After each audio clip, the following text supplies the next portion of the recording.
We have defensive coordinator Kevin Steele. We'll jump right into questions. Coach, in North Carolina's first touchdown was a 74-yard pass. What happened on the coverage breakdown? Just a simple eye violation. Simple eye violation. Base coverage, no adjustments to it, just a simple eye violation. That's all I can tell you. How did you feel about the overall defensive performance? They definitely seemed to settle into the game. Well, I think there were a couple things. Number one is the sidelines have been really, really good in terms of communication, information we're getting from up top, the information we're getting from the sideline, the information we're getting from the players, which allows us to tweak things as we go through the thing. I think if you look at things, we did settle down. I think the second half, this number may be a little bit off, but I think it was 140 yards total the second half with 2 field goals. And that's a pretty, they're hitting on all cylinders offensively, or have been all year. Going into the game they were. So that's a big yardage output, big point output. So I think our guys did settle in. We made a few tweaks the second half in terms of what we did rush-wise. I think that contributed to the fact that in the second half, the numbers were, we hit him 8 times in which he threw the ball away, and then we sacked him 4 times. So we affected the quarterback better in the second half. And then coverage-wise, we had no miscues. So that was the difference in the 2 halves.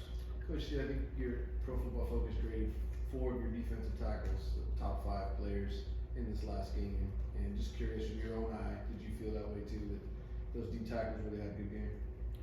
We played very solid up front. We'd asked them, we had a very specific game plan because of the quarterback and the quarterback draw, and then the quarterback scrambles. And then their run game was, they're not a huge committed to the run team, but we played the run very well in there. We pushed the pocket, we collapsed the pocket to him, and then we affected, like I told you, those numbers of 8 hits in the second half and 4 sacks. That's 12 plays in which you affect the quarterback with the front, not the coverage, and that's huge. So those numbers speak for themselves. Coach, the fourth quarter drive, the 8-minute drive, just the disappointment, get off the field, but what did you see on that drive? It just came down to 2 things. Number one, we could have been probably a little more aggressive at that point in time, but then when you go aggressive, you're single up coverage. And so we covered a couple of times on, I think, a 3rd and 9 and a 3rd and 10 or 11, and they got 11 on the 3rd and 9 and 12 on the 3rd and 11, I think it was. So probably just a little tighter in coverage and get off the field on 3rd down. It really wasn't any chunk plays in the drive. It was 4 yards, 3 yards, 7 yards, and then a couple of the plays, and then the quarterback draw was in there in that, in which we got a little bit out of our rush lane. We were in match coverage, so we had our eyes away from him, and he got a good run on that. So it wasn't anything egregious in the drive. Probably I could have been more aggressive at that point in time where the score was in the game. Akeem Mesidor's, I think, graded out right now as the 3rd best defensive lineman in the country. How have you seen him improve since he got to UM, and how has he kind of met or exceeded your expectations?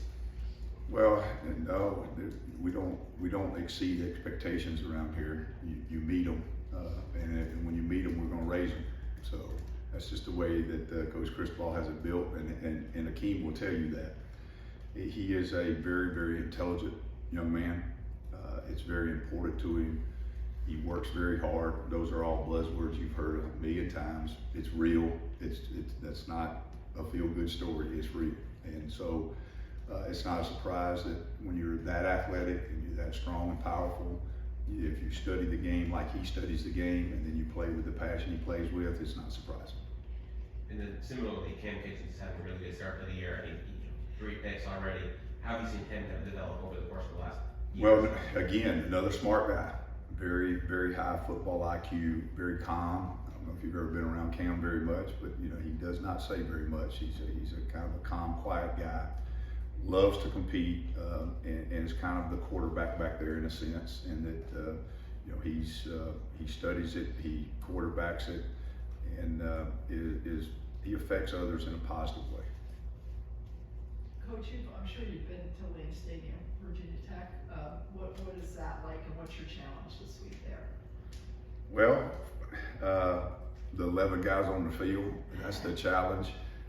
Been in a lot of different stadiums. There's not many of them that I've not been in the southeastern part of the United States, and that's a loud place to play. And so if they get momentum and get going, it can be really loud.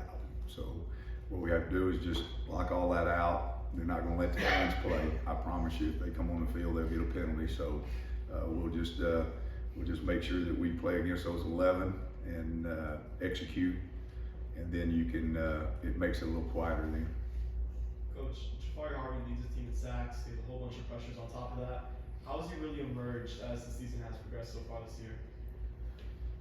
Well, you know, at spring practice, it was pretty evident that this guy's a special football player. He understands football at a coach's level. He's got we talk about this, there's different stages in learning football. And some guys need walkthroughs, some guys need board, some guys need film, and then practice. And then some of them need all of it, some of them need some of it. And then every now and then you get a guy that's just kind of a, if you will, for lack of a better word, like a coach. You start talking football with him, and the video player starts playing. It's almost like he's got, you know, goggles on and watching it in real time. That's just the way it is. And so he's kind of got a coach's mind in that regard. He enjoys competition. He is a highly competitive young man, and that's evident in the way he plays. Coach, that was the most we saw of Daryl Porter in terms of playing time. Daryl Porter, Jr. Right. Just your thoughts on his play, and is it getting better as time progresses? Well, he's you know, obviously a transfer, so he's been in a different system. He's adapted to the system, and then when two has gone down a couple of different times, and he's had to go in. I think that he's settled in now. He is settled in, and he's doing his job very well. What was the pass rush adjustment you alluded to a few minutes ago? Well, you could see it on video because of the quarterback scrambles. I mean, he had really kept the chains moving in all the games of the past, the quarterback scramble. And we felt pretty confident that we could four-man rush him with our guys and push the pocket and make him throw from a well with guys on it. But we started the game out, and you probably see it if you watch it closely, that we spied a defensive lineman on him. So we were essentially, it looked like a four-man rush, but it was really a three-man rush.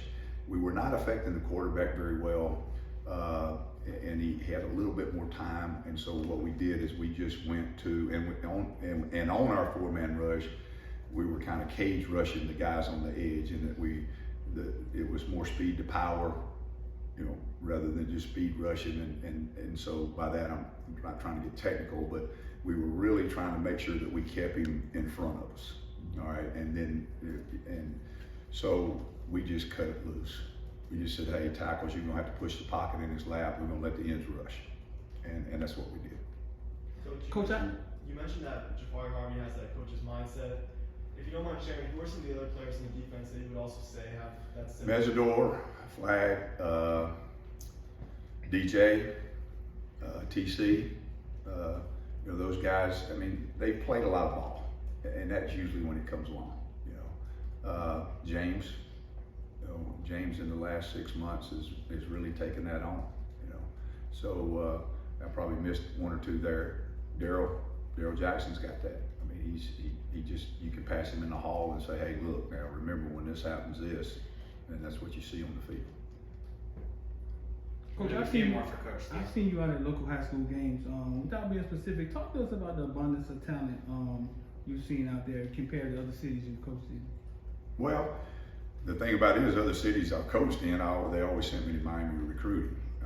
So I had Miami as my primary recruiting area starting in 1980. I think it was 85 or 86. So I've been coming here a long time. Been going to high schools a long time here. So that answer is a little bit different. I mean, when you've got this many people in a condensed area, this many high schools, most of the college towns I coached in, that, you know, you got one in the county, and you got one in 5 blocks, and then the next 5 blocks you got 2 more down here. And so when you go out recruiting, and the best way to say it is, number one is, you say, well, how many schools can you hit in a day? Well, in Miami, you could really, in spring recruiting, hit 8 or 9 schools in a day, and that's not hard to do because it's not very far from South Miami to Gulliver Prep or to, you know, Killian, or it's a pretty short drive, or to Coral Gables High. It's a couple blocks. And so you get out in some of the areas in the country and it's 60 miles to the next high school. So it tells you how many high schools they are here. They're all playing football at a high level. They're well coached. And so the numbers are up. And then what I call, and I say this affectionately before I even came to Miami, is the young men who play high school football here and the way they're coached here. High school football is very important, and they're extremely, extremely competitive. I mean, you throw a ball out in the backyard, you're gonna get a good game. What do you see from Virginia Tech's offense on film that they've shown? The number one thing is, obviously, they're in their first year also, and they're putting their packages together. They are very similar offensively to what they do, to what we do.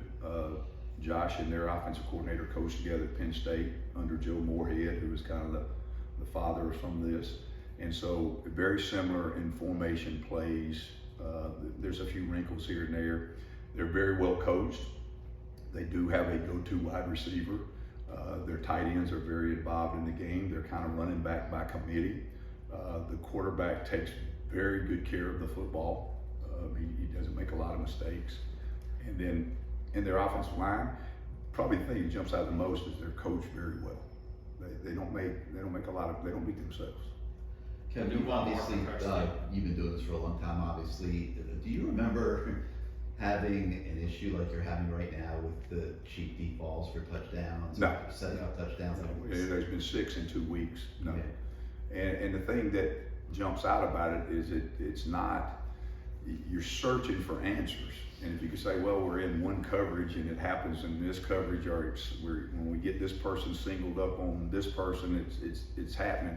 It's been cover 2, it's been cover 3, it's been man, it's been quarters, which are all base stuff that we've had huge reps at. So like I said before, I mean, we just gotta coach it better, have a better understanding of it, and because you see a lot of things out there. I mean, there's no play that looks the same, and there's a lot of different formations, a lot of different routes. So it's just almost strange how it's happened, but it's happened, it's real, we gotta own it, and it's my job to get it fixed. And I do believe we will. I thought our guys did a good job of correcting it the other night. I mean, because you're sitting there thinking, based on the week before, then they come out and you have 2 of them happen, and they go, here we go again. We got another half of football to play. And it did not happen at all the second half. And they were running the same guys, running the same plays, and we were running the same coverage. So hopefully we got that fixed now. In your experience, Last question for Coach Steele. in your experiences, year 1, there's always that transition period, right? Before the kids really get it. How long does it usually take before you start to feel like everybody's comfortable with whatever it is you're running? It's been different at different places. It has. A lot of it has to be with what you follow too. When I went to the last place I was at, the guy that I followed, we were from the same tree. So the transition was different. I have been when the transition was pretty, it was like oranges and apples. And so it varies. I know when we went to, the University of Alabama, obviously the second year was a conference championship game. So that was pretty quick. Awesome. Thanks, Coach. All right, Thanks. thank you guys.